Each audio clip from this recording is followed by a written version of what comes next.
E agora nós vamos, então, resolver dois casos especiais da racionalização de frações aonde os denominadores são radicais. O que, na verdade, eu estou falando? Nós temos a fração, uma fração A sobre B. Em cima, nós sabemos que são os numeradores. E embaixo, nós temos os denominadores. Quando nós temos fração, são dois casos especiais que nós temos que lembrar quando formos resolver. Primeiro, em uma fração, os denominadores, eles nunca podem ser igual a zero. Então, o primeiro caso é que o denominador de uma fração, na verdade, nunca pode ser igual a zero. Então, essa é a primeira regra. E segunda é que quando nós temos uma fração, nós não podemos ter radicais, ou seja, nós não podemos ter uma raiz quadrada ou uma raiz qualquer. Então, o que eu vou ter que fazer? Eu vou ter que racionalizar. Racionalizar é o que nós vamos fazer agora. Então, você vai aprender a racionalizar uma fração quando o denominador for uma raiz, ok? Então, eu vou passo a passo, o primeiro eu vou passo a passo e depois nós vamos fazer o exemplo B mais devagar também, para que você possa aprender certinho, tá bom? Então, primeiro, nós vamos olhar, é uma fração? Sim, o primeiro caso é uma fração, onde nós temos a fração 3 sobre raiz quadrada de 5. Nós, então, vamos lembrar o que eu acabei de falar. Em uma fração, primeiro, não pode ser igual a zero e segundo, não pode ser uma raiz. Então, o que eu vou ter que fazer para resolver neste caso? Eu vou usar o primeiro caso, quando o denominador é um radical de índice 2. O que quer dizer isso para mim?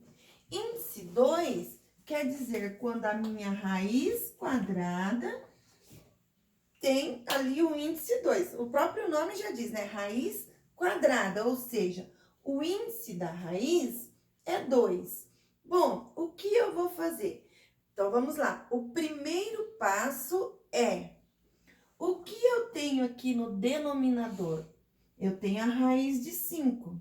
Então, o primeiro passo é, pela propriedade, eu vou multiplicar em cima, ou seja, o meu numerador e o meu denominador pela mesma raiz que eu tenho aqui no denominador. Ou seja, qual é o meu denominador aqui? Raiz quadrada de 5. Então, eu vou multiplicar essa fração pelo denominador, que é a raiz de 5. Então, raiz de 5, raiz de 5.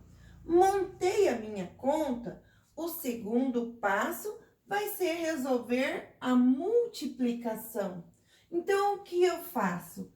3 vezes a raiz de 5, eu não posso multiplicar um número inteiro por um número que está dentro da raiz. Então, eu não posso fazer 3 vezes 5, 15. Isso eu não posso. Então, como que eu vou ter que deixar?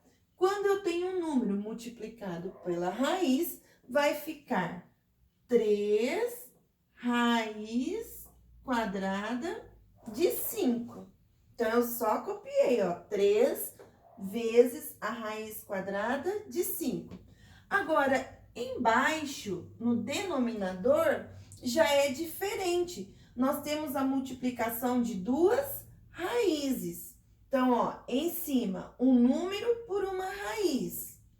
Embaixo, no denominador, nós temos uma raiz vezes outra raiz. Então, aqui sim eu posso multiplicar os números, porque os dois estão dentro de um radical.